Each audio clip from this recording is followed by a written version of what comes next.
What up guys and fellow lovers of the keyboard world, welcome back to another redstone video, and today it's an interesting one because we're doing something different, a little bit different to what we normally do, and that is I went into Reddit.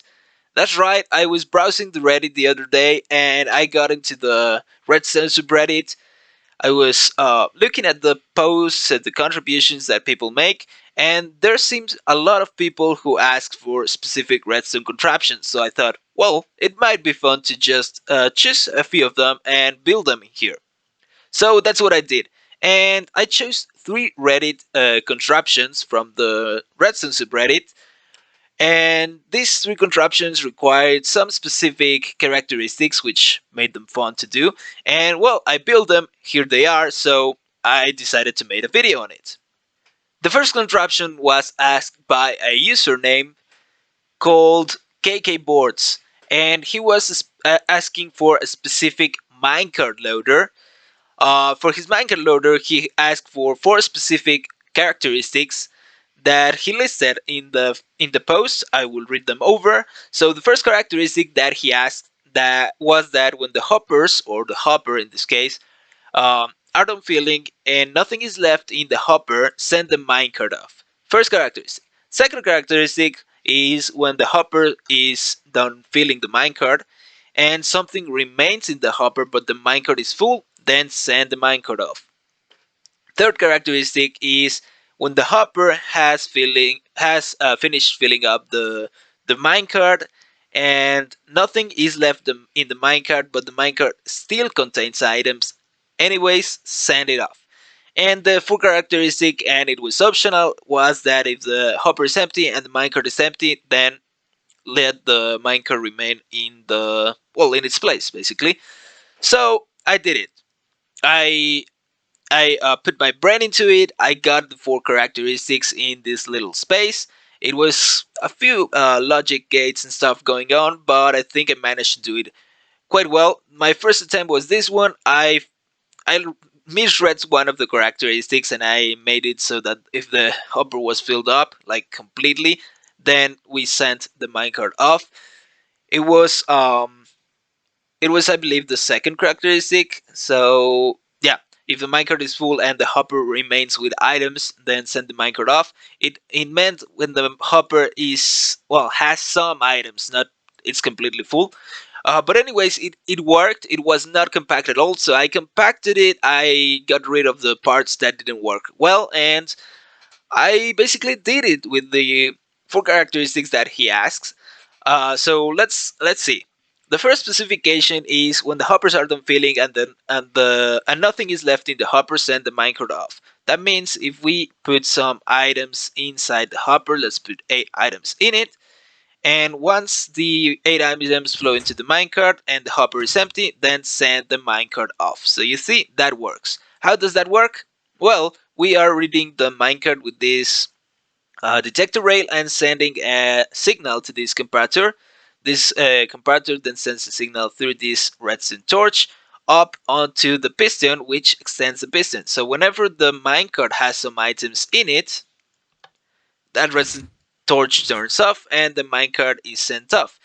Now, how do we stop the minecart from being sent off when the hopper is still filling it? Well, we are also reading the hopper. As you can see, we have a comparator here, a repeater, and then it goes into the same line that the redstone torch does, and extends the piston. So if the minecart has some items, but the hopper also has some items, then this piston will remain extended. That's the first specification that Mr. KK Boards asked for. The second specification was if the minecart is full and the hopper still has some items in it, then still send the minecart off. So we're gonna fill up the minecart. The hopper still has some items in it, but yeah, we read that the minecart is full, so we send it off. Once it returns, of course, it will keep unloading the hopper, and once the hopper has no items in it, we read the first characteristic, which is send the minecart off. How do we read if the minecart is full? Well, with this same comparator that we have pointing into this redstone torch, we also get a redstone reading. As you can see, we have this redstone line here right now is at a level of 14. Why is it a level of 14? Because this redstone block is giving this redstone dust a level of 15, as well as the torch, but the torch is not reliable because it turns off at certain point. So yeah, the redstone torch is the redstone block is giving this redstone dust a signal of 15, and then this redstone dust has a level of 14. So that is being read by this observer. If that redstone dust gets to a 15 as well, because this comparator will detect that the minecart is completely full, then this observer will read it, send a signal to this redstone dust, power this piston, and yeah, it will basically push the block to here. The power will be cut off and the minecart will be sent because the piston will retract that glass block. Third characteristic, I believe I already showed you this, but if the hopper um, doesn't have any items in it anymore, but the minecart does, then anyways send the minecart off. We've already showed you this. I already said how it works. So that's the third characteristic, and the fourth, of course, the easiest one, is if the minecart is empty and the hopper are empty, well, it's empty as well. If both are empty, then the minecart won't move at all. So yeah, that's basically the default state of the whole contraption because of this redstone dust powering the redstone line. So that is it, KK boards. I hope you find it useful. I will leave the link to this YouTube video in your comments. And yeah, I know it's a bit late. I think the post was posted a few days ago, a couple of days ago. But yeah, I did it. There you go. It's not as compact as you would want a minecart loader, but to be honest, it's also not as big as I would imagine one that has this many logic. So yeah, there you go. On to the next contraption. The next contraption was a fun one. It didn't need any compaction, any logic to it. It just needed some update order, and that is this one, the TNT Duper. A TNT Duper that the guy who asked for it, whose name is Crippler3, called a block one block movable TNT duper for precision bombing, and that's what I did. So in his specifications or in the characteristics that he wanted for his contraption, he wanted a TNT duper that would obviously be for precision bombing. That means align the block, the TNT to a block so that it's precise, basically. And also, he wanted it to be activated by a node block, and once you click the node block, that it moved just one block. As you can see, that's what I did. I used this usual very standard circuit for um, the flying machine to move one block once the node block is clicked or right clicked. Then I push this whole thing, which is like an arm to align the TNT. I couldn't align it on this plane, but I aligned it very well on this plane, so the TNT aligns right to this block on here. It can move to the left or the right though, because to do that, well, to align the TNT to the left or the right, we will need a block here, which we can place. We can basically have that here, but we also need a block on the other side, and that's a little bit more tricky. It's still possible. I did it. But then we also need a block right here on this side of the TNT and a block right here on this side of the TNT. I can manage to put a slime block on one side and align it to that side, but on the other side I couldn't do much because, well, the TNT updates when it moves. So I just left it like this, and it aligns to the to well on this plane. Sorry. So yeah, it pushes the arm. Then, after a little bit of delay that is caused by this piston and this piston, the TNT duper is pushed. Because, yeah, if we push it at the same time at the arm, the TNT might glitch and stay on top of this block and will blow up the whole thing. So, basically, we move the arm first, then the TNT duper. The TNT, as you can see, it aligns perfectly. And, yeah, it works. So, there you go, Mr. Crippler 3. Let's get on to the next contraption. The next contraption was the hardest one, and I really mean it when I say the hardest one, and that's because it took me like a significantly higher amount of time than the other ones, and it is this. It is a door asked by, let me see, here it is, by Miss Lilypad 2003.